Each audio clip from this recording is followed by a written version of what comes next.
I'm excited to share this conversation with you today. Robert Guerrero is a pastor, church planner, and founder of a church planting network in Latin America. He has experience working and doing ministry in diverse cultural contexts like New York City, but also in more singular cultural contexts. Even though he is skeptical, he stays in white evangelical spaces. Listen to today's episode to hear more about why.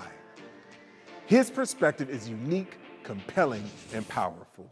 Welcome to a podcast about disciple making in the public square, where we talk about everyday issues from a biblical and balanced perspective. This is where life exists. This is Where Life Exists, where we talk about everyday issues from a biblical and balanced perspective. My name is Dahadi Lewis. I am the lead pastor of Blueprint Church and the vice president of the Sin Network. And today I am here with pastor, vice president, brother, extraordinaire. Well, I'm here with, is it Dr. Robert Guerrero? No, just Robert. Just Robert. Hey, if you want to give me a title, just Reverend. Reverend, pastor. No, but I mean, I've gotten a chance to connect with you, and our lanes have intersected over the years. I've always kind of admired your work from afar. You were in New York, now you are in Miami, right? So tell us a little bit about the work that you're doing in Miami. Yeah, well, first of all, thank you, Dahadi, for this invitation. Really honored, and likewise, I've been following you for several years now, and knowing about the work that you've done, and always admiring that, and praying and championing you and what you do behind the scenes, because I really respect your work and what you do, and honored to be here. So in Miami, I just moved to Miami 3 months ago. The last 8 years I was in New York. It's my city of birth. I was born and raised in New York.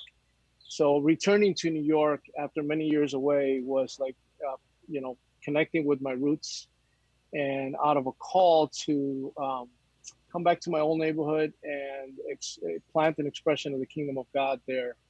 That later on I discovered by God's, call. It's got to be a multicultural expression. So working with city to city, during my 8 years there, God started stirring my heart about focusing on, stewarding all the privilege that I've had in being in spaces like City to City and others to make way for Latino leadership and development, and bringing all that to the Hispanic church in key cities in North America and the Caribbean. So I've been praying for that, waiting for the moment, and City to City is gracious enough to it's within the scope of what they want to see happening. And they said, go for it, Robert. And I've received incredible support to step into that Hispanic specific role, which means Hispanics, Spanish-speaking Hispanics, English-speaking Hispanic, multiculturally led initiatives that are Hispanic-led gospel movements. All that is within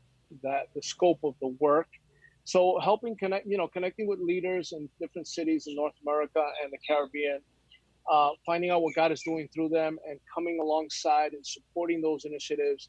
If those networks don't exist or movements, helping to catalyze it with them, but as a servant to carry out the vision that God has given them in their own cities. So that's basically what I do.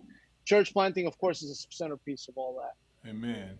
Well, I've been getting with leaders like yourself. This is a part of the Why I Stay series. It is just talking about minorities who are being connected in white evangelical spaces. And I would love for you just to answer a couple of questions concerning just your journey. Like, how did you become a part of City to City, which is a part of Redeemer, that is an offshoot of Redeemer. So tell us a little bit about your journey to becoming a part of white evangelical spaces.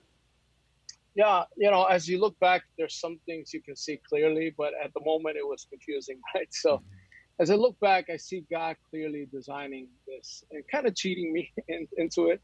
Mm-hmm. I came back to New York to plant a church, but in the meantime, also City to City was looking for a minority leader that would lead New York City efforts.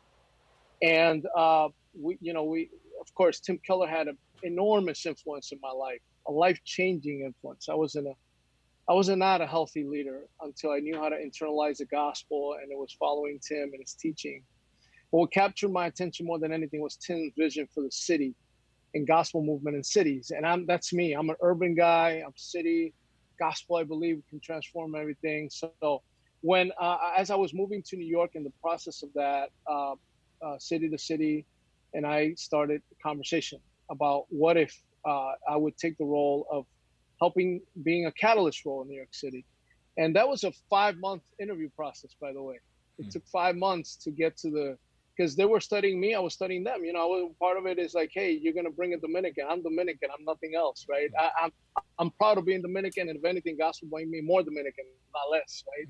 So, you know, what does it mean for you to have a Dominican guy who's not linear, who's loud, and my thing is about building relationships, and I just, you know, I'm charismatic as well, so I'm reformed and charismatic, and so, you know, and then of course studying the other possibilities here. So that those conversations and interviews led to the decision of stepping into that role. At the same time, I wanted to be true to the call to plant a church in my neighborhood, which City to City was incredibly gracious enough to say, hey, as long as you do what you got to do. Sorry, this is by an airport here. As long as you do what you got to do, go ahead. So that led to accepting the challenge and the call to step into that. And for me, it was like, let me give it a chance. Let me see if the organization has the capacity and the bandwidth to work with an unassimilated Latino. Yeah. Right. Yeah. Because I'm proud of being Dominican, bro. I think God called me to be Dominican, and I think Dominicans would make a contribution to the kingdom. I don't want anything less than that. I wanted to bring that to the mix, right? So to me, it was, let me see if it's possible for the organization, which is primarily white, and you know, all the reflection and the thinking about city movement and gospel comes from privilege and whiteness, and beautiful, great stuff, but limited, you know, because the other narratives weren't there as part of shaping that. So, and man, I'm telling you, after all these years, it's been like, yeah, that's why I'm here. Yeah. It was possible. Yeah. So you talked about that journey, you know, 8-year journey, and even you talk about the 5 months of like vetting and kind of each other out in that process. So once you decided to join in the early years of it, was it a process of you feeling out of place, or was it just kind of a match made in heaven from the beginning? Yeah, well, definitely a heavenly call for City to City. They wanted a minority leader.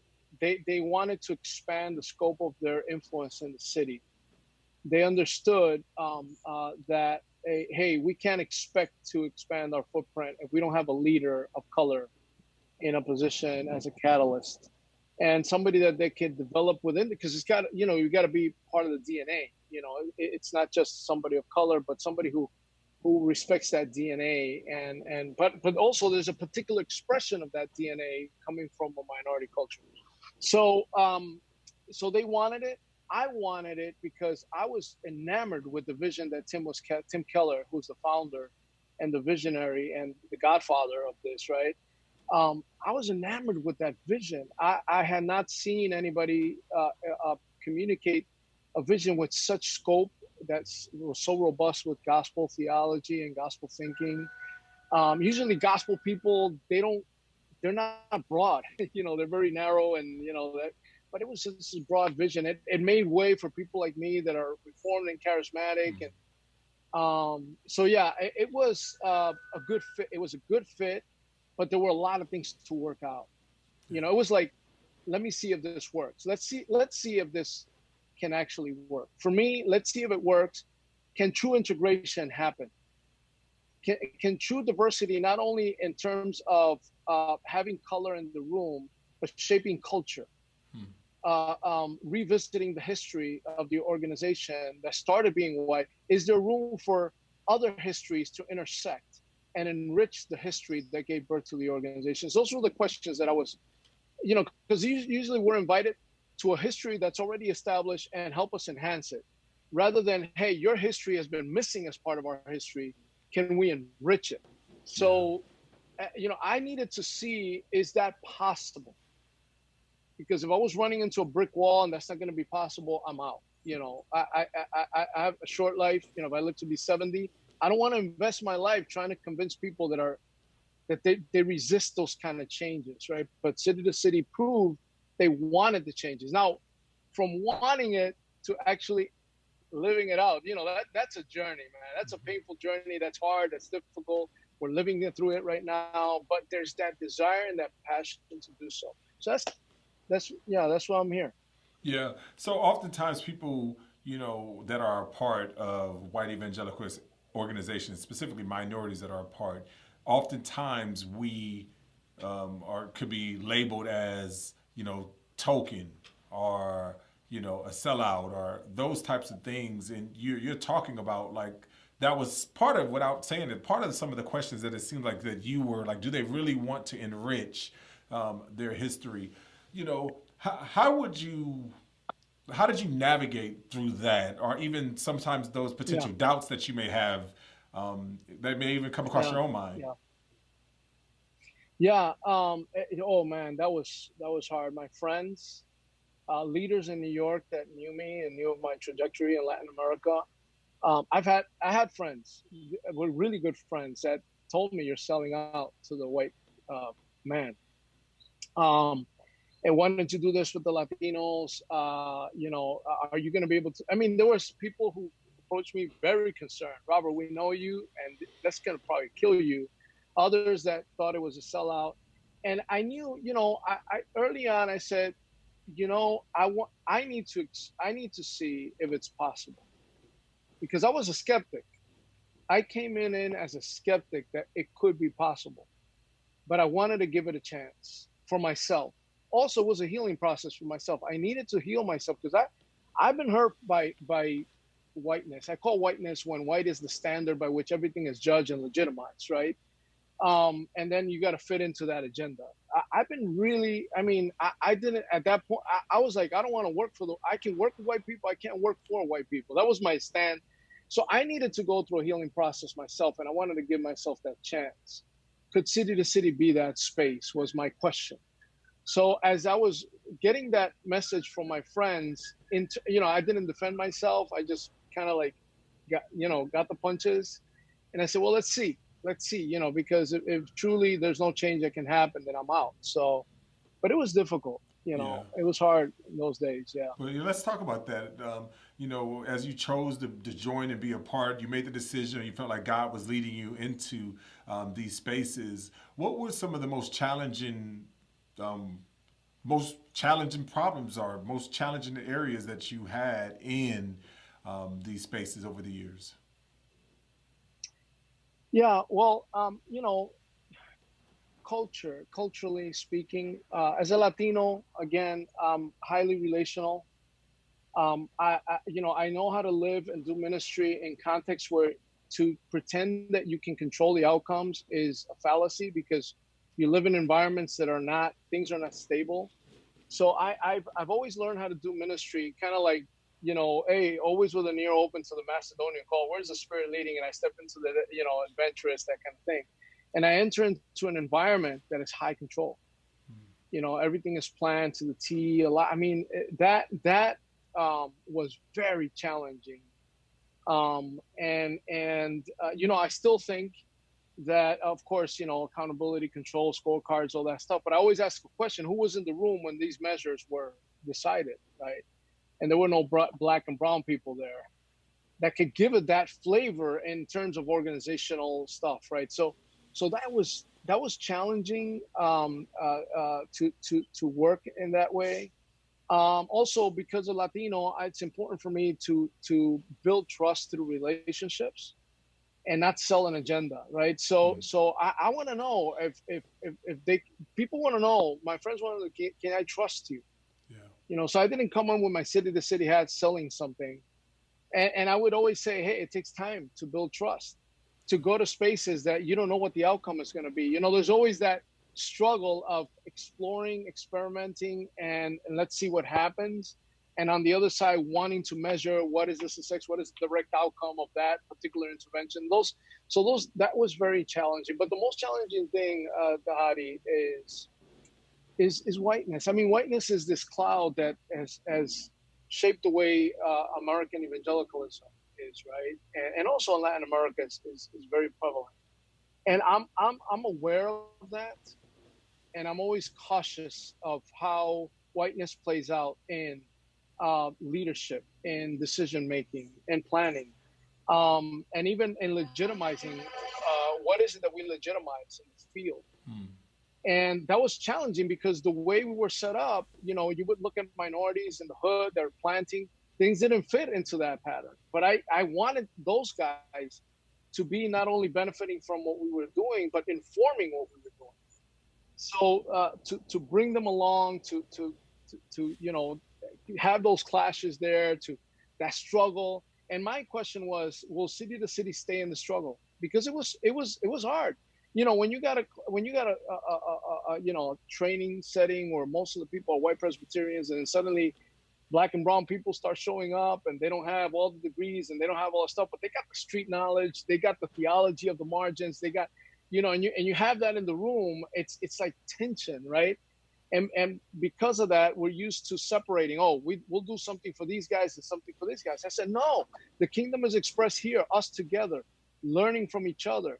And nobody legitimizes the other. This is, we're all called in our field, and we got to learn from each other. So there was a lot of that. And also, lastly, the framework of thinking of gospel movement and theology and city was predominantly from privilege and whiteness. And there's another narrative of gospel. There's another way, there's another lens through which we articulate the gospel. There's another lens in which we see the city. And there's another aspect of movement that is very organic to minority people of color. I wanted to marry those. I wanted, the narrative was from the center, we're going to reach the margin. I said, no, the margins reach the center. So how do we find ourselves in the middle, build trust, and learn from each other? That was a challenging thing, always pushing that. So those were the challenges I faced. That's really, really powerful. I got two more questions for you before I let you go. Number one is this. Is it possible for, is it possible, because we know it's possible. Let me ask it this way.